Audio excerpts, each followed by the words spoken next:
हरे कृष्णा। हम श्रीमद् भगवद गीता के तृतीय अध्याय कर्मयोग इसके 7वें श्लोक को आज पढ़ रहे हैं।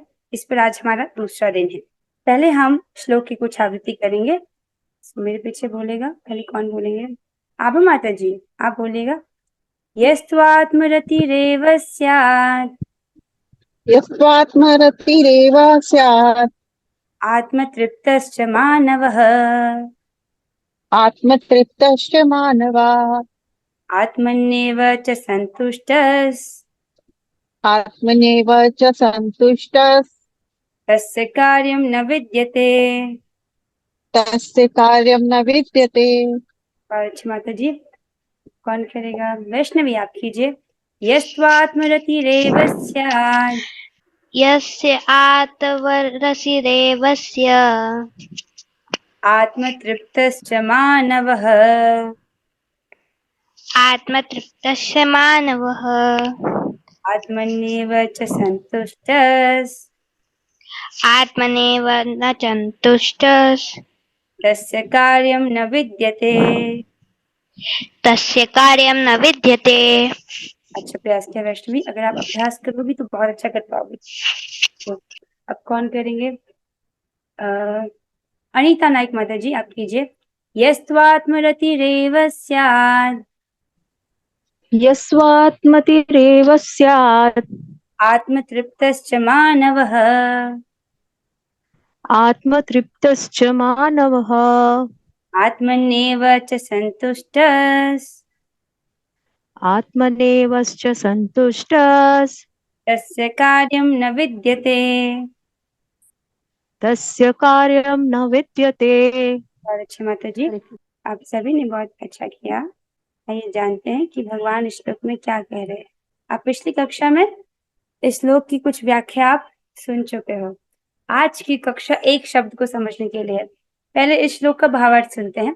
इस श्लोक में भगवान कह रहे हैं, किंतु जो व्यक्ति आत्मा में ही आनंद लेता है और अपने कृष्ण भावनामृत के कार्यों से पूर्णतया संतुष्ट रहता है, उसके लिए कुछ करणीय अर्थात कर्तव्य नहीं होता। तो हम ये समझ रहे थे कि जो व्यक्ति पूर्ण कृष्ण भावना भावित है उसके लिए कुछ भी करने योग्य नहीं होता। उसको आवश्यक नहीं है कि उसको ये कर्तव्य करने चाहिए। राइट। अब इस श्लोक में हमने जाना था कल कि अगर कोई व्यक्ति पूर्ण रूप से कृष्ण भावना भावित हो गया है तो कैसे पता चलेगा। हम उसकी व्याख्या पिछले क्लास में सुन रहे थे। आज की कक्षा है इस शब्द को समझने के लिए। किंतु, ये भगवान ने किंतु क्यों बोला? राइट। जब हम एक बात कहते हैं और फिर जब हम बट लगाते हैं, राइट, कि ऐसा ऐसा है लेकिन, जब हम लेकिन कहते हैं इसका मतलब हम फ्लो चेंज कर रहे हैं, है कि नहीं? तो भगवान यहाँ पर फ्लो चेंज कर रहे हैं और उसको समझना बहुत बहुत जरूरी है। इसीलिए आज की कक्षा को आपको बहुत ध्यान पूर्वक सुनना है। आपको अभी बहुत सारे श्लोक एक साथ पढ़ाए जाएंगे, एक साथ हम बहुत सारे श्लोक सुनेंगे और आपको बहुत ध्यान से सुनना है, तब जाकर आपको समझ आएगा। तो हम समझ रहे हैं इस श्लोक का लिंक, ताकि आप समझ पाओ कि भगवान ने ये किंतु क्यों बोला। ओके, अब सीट बेल्ट बांध लो, ध्यान पूर्वक सुनना। ओके। भगवद गीता बहुत रसमय है, बहुत इंटरेस्टिंग है, लेकिन आपको तब इंटरेस्टिंग लगेगी जब आप इसको समझेंगे। ये डायलॉग है, दो लोग बातें कर रहे हैं, और जब आपको पता चलेगा कि एक का प्रश्न क्या है और क्या उत्तर है, तब आपको इसमें आनंद आएगा। जैसा कि हमने भगवद गीता के द्वितीय अध्याय में पढ़ा था, भगवान सांख्य योग का वर्णन करते हैं अर्थात ज्ञान योग का वर्णन करते हैं, फिर बुद्धि योग अर्थात निष्काम कर्म योग के विषय में बोलते हैं, फिर स्थित प्रज्ञ व्यक्ति के लक्षण क्या है उसे बताते हैं। लेकिन ये सब सुनने के बाद अर्जुन उनसे कहते हैं, आपके व्यामिश्रित अनेकानर्थक उपदेशों से मेरी बुद्धि मोहित हो गई है। भगवान से कहते हैं कि आपने इतनी सारी बातें बोली, मैं समझ नहीं पाया कि मुझे करना क्या है, मैं कंफ्यूज हो गया हूँ। राइट। तो उनसे कहते हैं, हे जनार्दन, हे केशव, यदि आप बुद्धि को सकाम कर्म से श्रेष्ठ समझते हैं तो फिर आप मुझे इस घोर युद्ध में क्यों लगाना चाहते हैं? ये था हमारा प्रश्न। अर्जुन ने ये प्रश्न किया था, अगर आप बुद्धि को, राइट, इस मोक्ष प्राप्त करने वाली बुद्धि को सकाम कर्म से अधिक, इस सकाम कर्म से श्रेष्ठ समझते हैं, तो मुझे कर्म करने को क्यों बोल रहे हैं, युद्ध करने को क्यों बोल रहे हैं, उत्तिष्ठ उत्तिष्ठ ऐसे शब्द क्यों बोल रहे हैं? मैं आपके शब्दों से भ्रमित हो गया हूँ, कृपया करके मुझे एक चीज बताइए जो मेरे लिए श्रेष्ठकर हो। ये अर्जुन का प्रश्न था, राइट। अब इसके उत्तर में भगवान ने क्या कहा, अब उसके सुनिए। तो अब यहाँ से आपको पूरा फ्लो समझाया जा रहा है कि क्या चल रहा था अभी तक श्लोकों का। तो भगवान ने अगले ही श्लोक में कहा कि हे निष्पाप अर्जुन, मैं पहले ही बता चुका हूँ कि आत्म साक्षात्कार का प्रयत्न करने वाले दो प्रकार के पुरुष होते हैं। कुछ इसे ज्ञान योग द्वारा समझने का प्रयत्न करते हैं, तो कुछ उसे भक्तिमय सेवा द्वारा, राइट। दोनों का लक्ष्य एक ही है, कोई इस रास्ते से आता है, कोई इस रास्ते से आता है। अब भगवान इसकी आगे व्याख्या करते हैं। भगवान कहते हैं, देखो, न तो कर्म से विमुख होकर कोई कर्म फल से छुटकारा पा सकता है। किसी व्यक्ति का अशुद्ध चित्त है, राइट। अब उसने कर्म त्याग दिए और सारे कर्म, अपने जितने भी नियत कर्तव्य उनको त्याग करके केवल संन्यास ले लिया है। तो भगवान कह रहे हैं, न तो कर्म त्याग से कोई कर्म फल से छुटकारा प्राप्त कर सकता है, न केवल संन्यास से सिद्धि प्राप्त होती है। अर्थात दोनों में ही क्या होगा, ऐसे करके भवबंधन लगेगा फिर से उसको। तो ऐसा नहीं करना है। अर्थात जिस व्यक्ति का अशुद्ध चित्त है उसको अपने कर्मों को त्याग नहीं करना है, कर्मों का त्याग उसको नहीं करना है। ओके। फिर भगवान कहते हैं, देखो, प्रत्येक व्यक्ति को प्रकृति से अर्जित गुणों के अनुसार, प्रकृति के कौन से गुण होते हैं, सतोगुण, रजोगुण या तमोगुण, हम अपने कार्यों द्वारा प्रकृति के गुणों को अर्जित करते हैं। तो प्रत्येक व्यक्ति को प्रकृति से अर्जित गुणों के अनुसार विवश होकर, मजबूर होकर कर्म करना ही पड़ता है। और ये सब किस व्यक्ति के विषय में व्याख्या हो रही है, जिसका चित्त अशुद्ध है, राइट। तो उसको कर्म जो है करना ही पड़ता है। फिर भगवान आगे के श्लोक में बोलते हैं, अब जो व्यक्ति, उसका चित्त अशुद्ध है, दिस इज पर्सन ए। अब हम केस पढ़ रहे हैं पर्सन ए का। इसने क्या किया, इसका चित्त अशुद्ध है। अब ये क्या कर रहा है, जो कर्मेंद्रियों को वश में तो करता है, कर्मेंद्रियों अर्थात हाथ, पैर, वाणी, गुदा और उपस्थ, इसको जबरदस्ती तो उसने कंट्रोल में कर लिया है, किंतु जिसका मन इंद्रिय विषयों का चिंतन करता रहता है, वो अपने मन में आहार, निद्रा, भय, मैथुन का चिंतन करता रहता है, वह निश्चित रूप से स्वयं को धोखा देता है और मिथ्याचारी कहलाता है।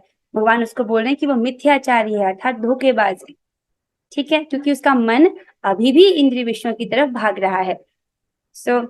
फिर भगवान बताते हैं केस नंबर 2, पर्सन बी, इसका भी चित्त अशुद्ध है, राइट। कर्म नहीं त्याग सकते क्योंकि व्यक्ति को प्रकृति से भी जो भी उसने गुण अर्जित किए हैं, सतोगुण, रजोगुण, तमोगुण, उसे विवश होकर कर्म करना ही पड़ता है। अब आपने केस ए देखा, जिसमें व्यक्ति ने जबरदस्ती अपने कर्मेंद्रियों को कंट्रोल किया था, लेकिन मन में विषय भोग का चिंतन कर रहा है। अब भगवान पर्सन बी के विषय में बता रहे हैं। अब इसने क्या किया, इसका भी चित्त अशुद्ध है। ये क्या कर रहा है, दूसरी ओर यदि कोई निष्ठावान व्यक्ति अपने मन के द्वारा ज्ञानेंद्रियों को वश में करने का प्रयत्न करता है, ज्ञानेंद्रियां अर्थात आंख, कान, जीभ, त्वचा, नाक, इनको वश में करने का प्रयत्न कर रहा है। अर्थात जैसे कि हमने अम्बरीश महाराज की कथा में सुना था, आंख से भगवान के अर्चा विग्रह का दर्शन, कान को भगवान की कथा श्रवण में लगाना, जीभ से भगवान के प्रसाद तो खाना, राइट। और हमने अम्बरीश महाराज के उसमें सुना था, भगवान के भक्तों के चरण स्पर्श करना, और नाक से भगवान को अर्पित फूल और तुलसी की गंध को सूंघना, राइट। इस प्रकार से वो क्या कर रहा है, अपने मन के द्वारा ज्ञानेंद्रियों को वश में करने का प्रयत्न करता है। देखो, मन का कार्य होता है संकल्प और विकल्प। जैसे अभी आपका संकल्प है कि मैं भगवत गीता क्लास सुनूंगा या सुनूंगी, ये आपका संकल्प है। विकल्प क्या होता है, नहीं मैं कुछ और करती हूँ या करता हूँ, isn't it? तो ये संकल्प विकल्प मन का कार्य है। तो मन के द्वारा वो अपनी ज्ञानेंद्रियों को वश में करने का प्रयास करता है और बिना किसी आसक्ति के कर्मयोग अर्थात कृष्ण भावनामृत में कर्म करना प्रारंभ करता है। तो वो अति उत्कृष्ट है, उत्कृष्ट अर्थात श्रेष्ठ है, अच्छा है। तो जो पर्सन बी है, राइट, जिसके विषय में हमने अभी सुना, जो मन के द्वारा ज्ञानेंद्रियों को कंट्रोल करने का प्रयास कर रहा है, वो पर्सन ए के कंपैरिजन में उत्कृष्ट है। पर्सन ए क्या कर रहा है, जबरदस्ती कर्म इंद्रियों को रोक के बैठा है, लेकिन मन में इंद्रिय विषयों का चिंतन कर रहा है। वो क्या है, पर्सन ए मिथ्याचारी है। ओके, आगे चलते हैं। अब भगवान ने बोला 3.8 में, तुम्हारे लिए क्या श्रेष्ठ है उसे सुनो। अर्जुन ने पूछा था ना कि आप मेरे लिए वो एक चीज बताइए जो मेरे लिए श्रेष्ठकर हो, तो भगवान कहते हैं अब सुनो। तो भगवान ने अध्याय 2 में अर्जुन को आत्मज्ञान दिया था, लेकिन 3.2.39 में कहते हैं कि क्योंकि अभी तुम्हारा चित्त अशुद्ध है इसलिए तुम इसको नहीं समझ पा रहे हो। एताते एषाते हिविता सांख्ये बुद्धि योगे त्वमाम शृणु बुद्ध्या युक्तया पार्थ कर्म बंधम प्रहास्यसि। अभी तक मैंने तुमको सांख्य योग का वर्णन किया क्योंकि अशुद्ध अंतःकरण के कारण तुम इसको नहीं ग्रहण कर पा रहे हो। अब मैं तुमको बुद्धि योग के विषय में बता रहा हूँ। इस बुद्धि से युक्त होकर अगर तुम कर्म करोगे तो तुम बहुत अच्छे से प्रहास्य अर्थात बहुत अच्छे से कर्म बंधन को काट पाओगे, अर्थात बार बार जो जन्म मृत्यु का चक्र है जिसमें तुम फंसे हुए हो उससे अपने आप को मुक्त कर पाओगे। तो भगवान अब बता रहे हैं कि तुम्हारे लिए क्या श्रेष्ठ है उसे सुनो। अब क्योंकि तुम्हारा अंतःकरण अभी अशुद्ध है, चित्त कैसा है, अशुद्ध है। अगर शुद्ध होता तो आत्मज्ञान समझ आ जाता, तुमको ये रियलाइज हो जाता कि तुम शरीर नहीं आत्मा हो, राइट। अब क्योंकि अंतःकरण अशुद्ध है तुम क्या करो, अपना नियत कर्म करो, राइट, क्योंकि कर्म तो व्यक्ति को करना ही पड़ता है, ठीक है। भगवान कहते हैं अपना नियत कर्म करो क्योंकि कर्म ना करने की अपेक्षा कर्म करना श्रेष्ठ है। कर्म के बिना तो शरीर निर्वाह भी नहीं हो सकता। यहाँ तक समझ आ रहा है? Everything good? यस। आगे चलते हैं। अब भगवान बताते हैं कि किस प्रकार कर्म करना चाहिए। मान लीजिए अर्जुन पूछे कि ठीक है अब मैं अपने नियत कर्म किस प्रकार से करूं, क्योंकि आज तक व्यक्ति जब कर्म करता है तो उससे उसको अच्छा या बुरा फल प्राप्त होता है, राइट। अच्छे और बुरे फल में दोनों में क्या है कि दोनों में ही उसको एक भौतिक शरीर ग्रहण करना पड़ता है। अच्छे कर्म करता है तो पुण्य कमाता है, पुण्य को भोगने के लिए भी उसको इस भौतिक जगत में एक भौतिक शरीर धारण करना पड़ता है। और अगर बुरे कर्म करता है तो बुरा फल भोगने के लिए भी एक भौतिक शरीर ग्रहण करना पड़ता है, ठीक है। तो दोनों ही केस में आत्मा की तो हार ही है क्योंकि उसको वापस से कर्म बंधन लग जाता है। तो अर्जुन अगर पूछें कि किस प्रकार कर्म करूं, तो भगवान कहते हैं श्री विष्णु के लिए यज्ञ रूप में कर्म करना चाहिए, राइट। श्री विष्णु के लिए यज्ञ रूप में कर्म करना चाहिए, अन्यथा क्या होगा, अगर ऐसा नहीं करेंगे तो क्या होगा, कर्म के द्वारा इस भौतिक जगत में बंधन उत्पन्न होता है। तो जो लोग इस प्रकार से कर्म कर रहे हैं जिस प्रकार से भगवान ने बोला है वो तो इस कर्म बंधन को प्रहास्य से अर्थात बहुत अच्छे से काट पाएंगे, लेकिन जो वैसा नहीं कर रहे हैं उनको इस भौतिक जगत में बंधन लगेगा। अतः हे कुंती पुत्र उनकी प्रसन्नता के लिए अपने नियत कर्म करो, इस तरह तुम बंधन से सदा मुक्त रहोगे। तो भगवान ने यहाँ पर बोला अपने कर्मों को यज्ञ रूप में करो भगवान की प्रसन्नता हेतु, राइट। और हमने जाना था विष्णु कृष्ण तो एक ही है, तो भगवान की प्रसन्नता हेतु अपने कर्मों को यज्ञ रूप में करना चाहिए। अब हमने सीखा था कि बद्ध जीव के लिए भगवान ने संपूर्ण कार्यक्रम क्या बनाया है। तो जब भगवान ने इस सृष्टि को बनाया तो बद्ध जीवों के लिए कुछ तो डिसाइड किया होगा, राइट। तो हमारे लिए क्या सोचा भगवान ने, भगवान ने इस भौतिक जगत को इसलिए रचा कि बद्ध जीव ये सीख सके कि वे विष्णु को प्रसन्न करने के लिए किस प्रकार यज्ञ करें, राइट, ताकि बद्ध जीव यज्ञ करना सीखे, ठीक है। किस लिए, भगवान विष्णु को प्रसन्न करने के लिए, जिससे क्या होगा, यज्ञ करने का मुख्य प्रयोजन होता है चित्त की शुद्धि, राइट। यज्ञ उसने भले भौतिक भोग की इच्छा से किया हो उसको वो प्राप्त हो जाता है, लेकिन मुख्य प्रयोजन होता है चित्त की शुद्धि। अब इससे क्या होता है, भवबंधन से मुक्ति, राइट, और भगवत धाम की प्राप्ति। ना भगवत धाम की प्राप्ति जीवात्मा के हाथ में नहीं है, वो तो भगवान की प्रसन्नता पर निर्भर करता है, भगवान की कृपा पर निर्भर करता है। इसलिए सारे कार्य भगवान को प्रसन्न करने के लिए करना है, ओके। सो जब वो यज्ञ करना सीखेगा तो क्या होगा, इस जगत में चिंता रहित होकर सुखपूर्वक रह सकेगा। तो ऐसा बद्ध जीव के लिए संपूर्ण कार्यक्रम है। तो भगवान चाहते हैं कि व्यक्ति यज्ञ करना सीखे भगवान को प्रसन्न करने के लिए, ओके। और ना क्वेश्चन ये बनता है कि कलयुग में कौन सा यज्ञ करना सीखे, क्योंकि यहाँ पर तो कुछ भी शुद्ध नहीं है, राइट। हम अगर यज्ञ करना भी चाहें तो हमको घी भी तो शुद्ध चाहिए, राइट, तो है ही नहीं। तो कलयुग में कौन सा यज्ञ करना सीखे, इसके विषय में हमने तात्पर्य में पढ़ा था कि हमको संकीर्तन यज्ञ करना सीखना चाहिए, अर्थात भगवान के पवित्र नामों का सामूहिक कीर्तन, साथ में मिलकर गाना चाहिए, हरे कृष्णा कृष्ण कृष्ण हरे हरे, हरे राम राम राम हरे हरे। ये सबसे बड़ा यज्ञ है और इसको करने से बाकी सारे यज्ञों का फल भी आपको अपने आप मिल जाता है। तो हमें कौन सा यज्ञ करना सीखना है? संकीर्तन यज्ञ। ओके, सो इसमें क्या है? भगवान के पवित्र नामों का सामूहिक कीर्तन किया जाता है। अच्छा, अब समझिए।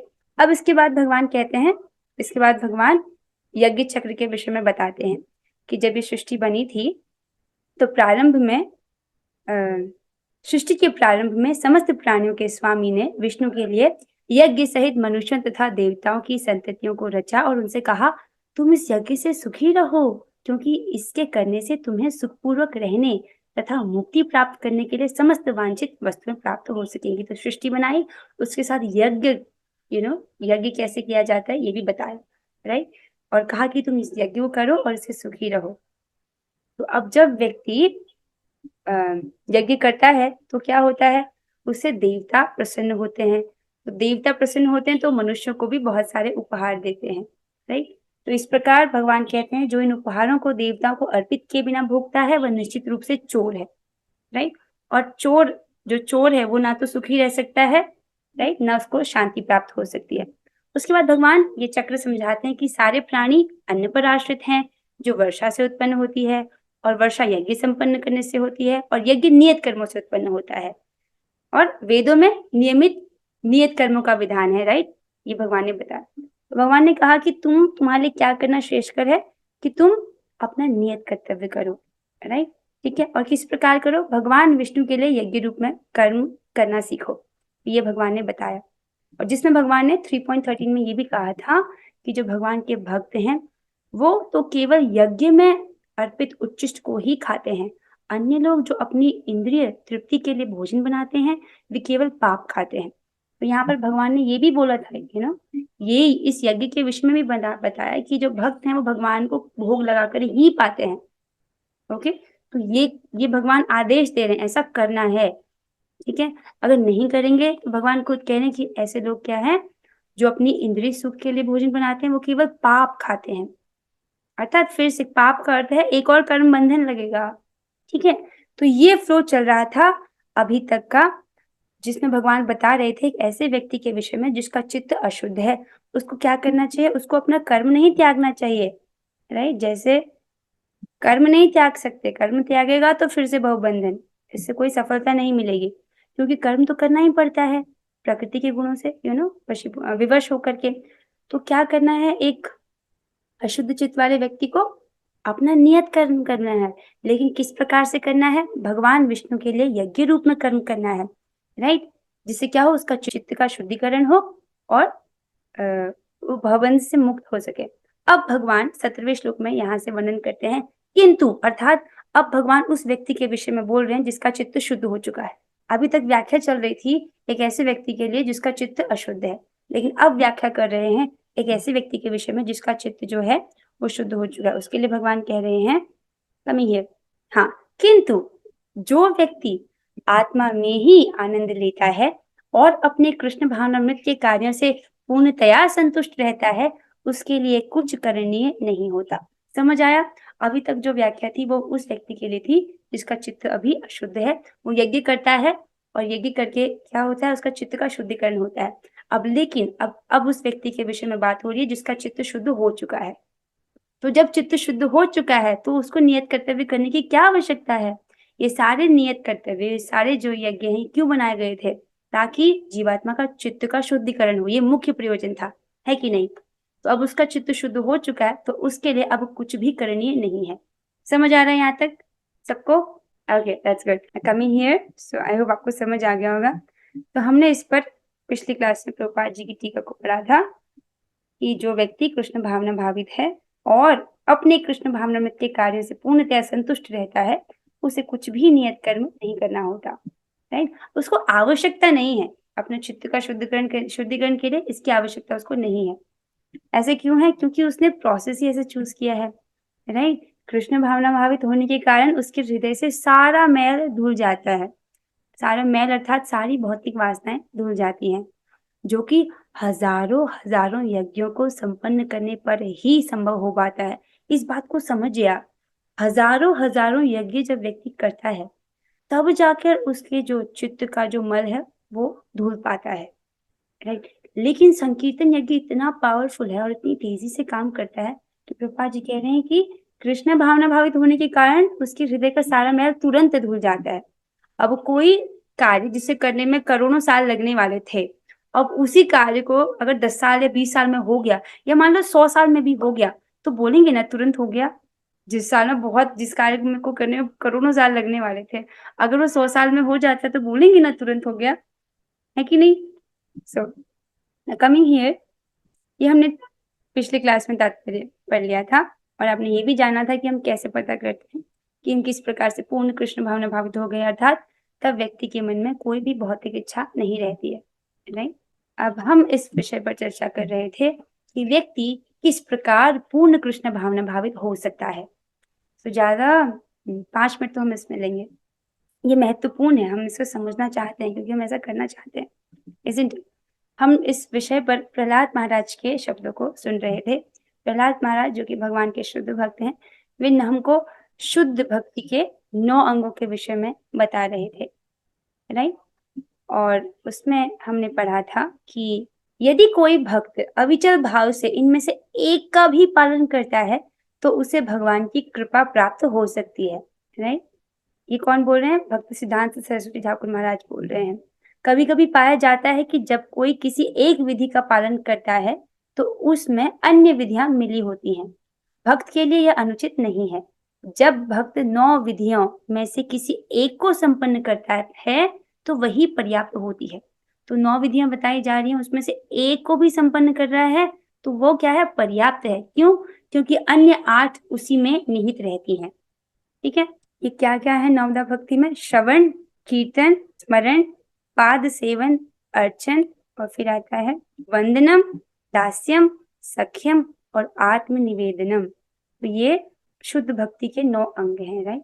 इनमें से एक भी आप अच्छे से करोगे तो आपको भगवान की कृपा प्राप्त हो सकती है। सो श्रवण का अर्थ आप जानते हो, अपने कान से भगवान के नाम, रूप, गुण, पार्षद लीलाओं के विषय में सुनना। और सबसे महत्वपूर्ण हमारे लिए क्या है? अभी नाम के बारे में सुनना, राइट। क्योंकि ये तो हमारा रोज का व्रत है ना, हरि नाम सुनना। तो प्रयास कीजिए कि ज्यादा से ज्यादा आप सुन पाए, ओके। और उसका सबसे अच्छी टेक्निक है कि जोर से जप करें। अगर हम धीरे बोलेंगे तो हमको सुनाई नहीं देगा, अगर हम जोर से बोलेंगे तो हम सुन पाएंगे। कितनी सिंपल सी बात है, राइट।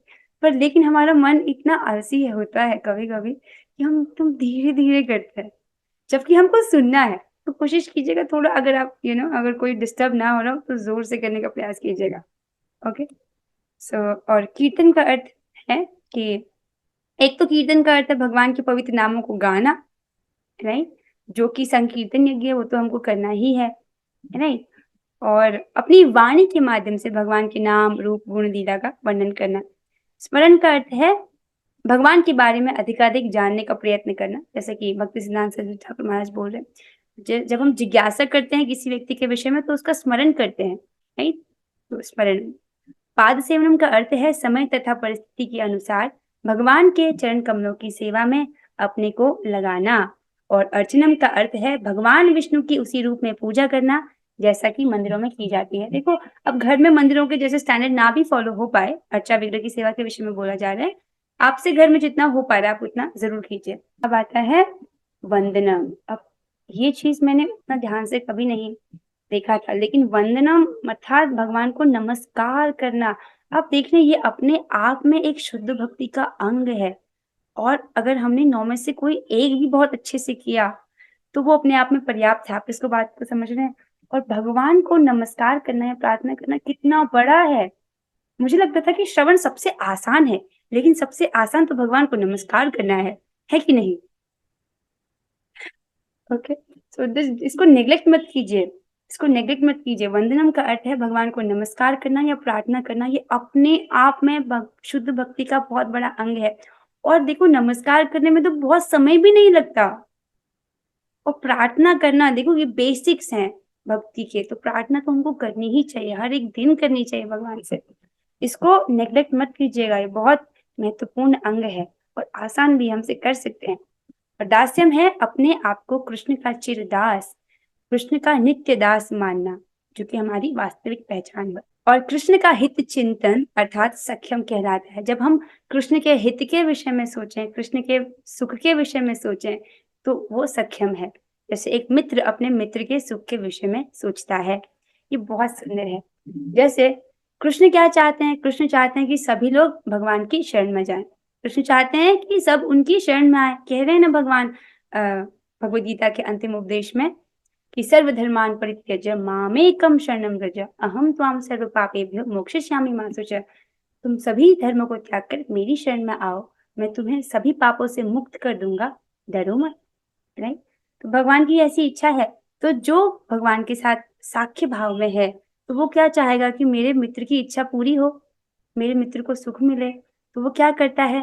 अतः मनुष्य को चाहिए कि कृष्ण के निष्ठावान मित्र की भांति वह उनके दर्शन का प्रचार करे, अर्थात एक निष्ठावान मित्र के जैसे भगवान का जो दिव्य ज्ञान है उसको दूसरे भक्तों तक पहुंचाए और हर एक से कृष्ण की शरण में जाने के लिए अनुरोध करे कि मेरे मित्र की इच्छा है ये, तो उसकी पूर्ति के लिए सबसे वो अनुरोध करता है कि आप कृष्ण की शरण में जाइए। ये बहुत सुंदर है, right?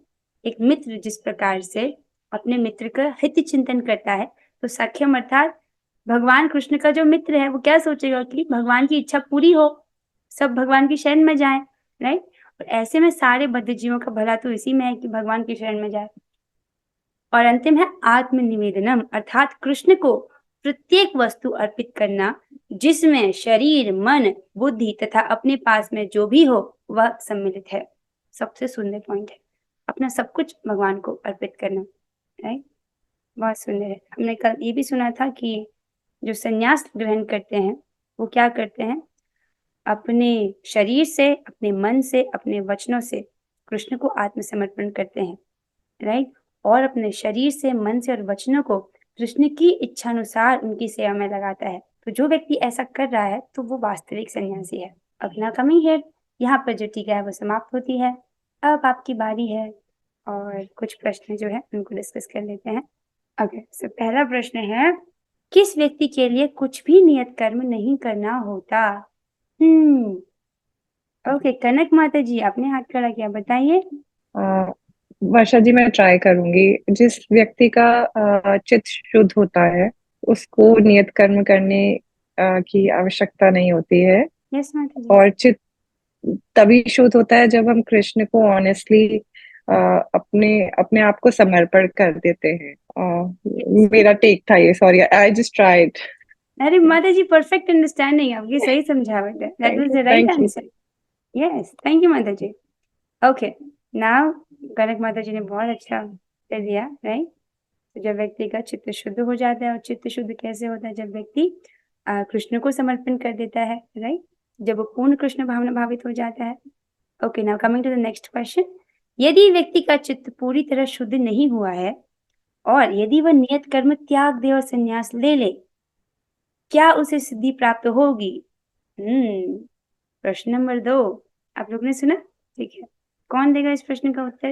Okay, M L Gupta प्रभु जी आप बताइए इसका प्रश्न का उत्तर। यदि व्यक्ति का चित्त पूरी तरह शुद्ध नहीं हुआ है और यदि वह नियत कर्म त्याग दे या संन्यास ले ले, तो उसको कोई भी तरह की सिद्धि प्राप्त नहीं होगी, बल्कि वह भवबंधन में फंस जाएगा और उसको नया भौतिक जीवन प्राप्त हो।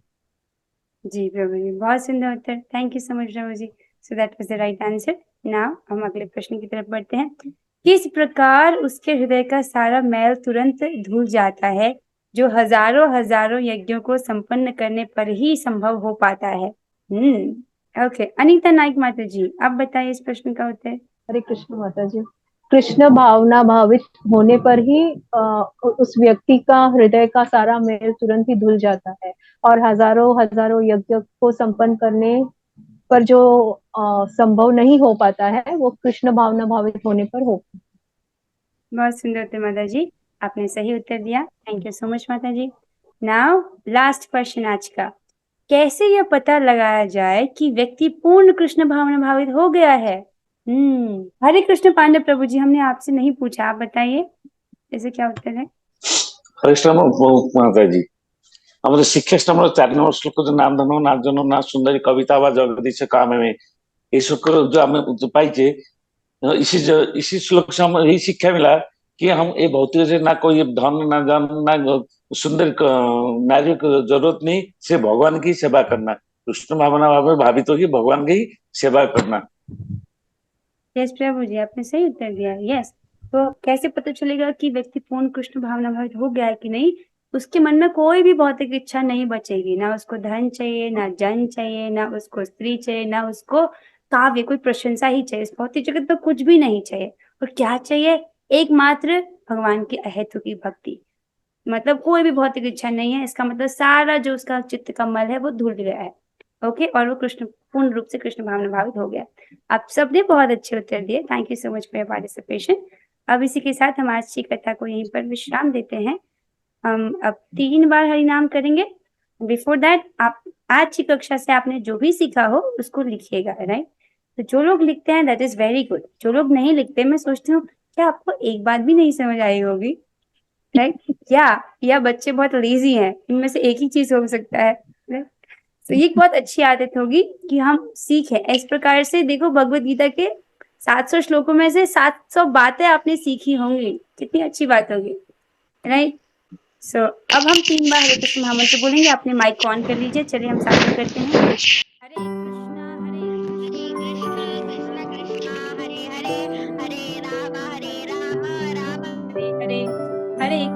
हरे कृष्णा कृष्ण कृष्णा हरे हरे, हरे राम राम हरे हरे, हरे कृष्णा कृष्ण कृष्णा हरे हरे, हरे राम राम राम हरे हरे, हरे कृष्णा कृष्ण कृष्णा हरे हरे, हरे राम राम हरे हरे। भगवद गीता की जय, श्री प्रभुपाद की जय, श्री गुरु ग्रंथ साहिब, हरे कृष्णा।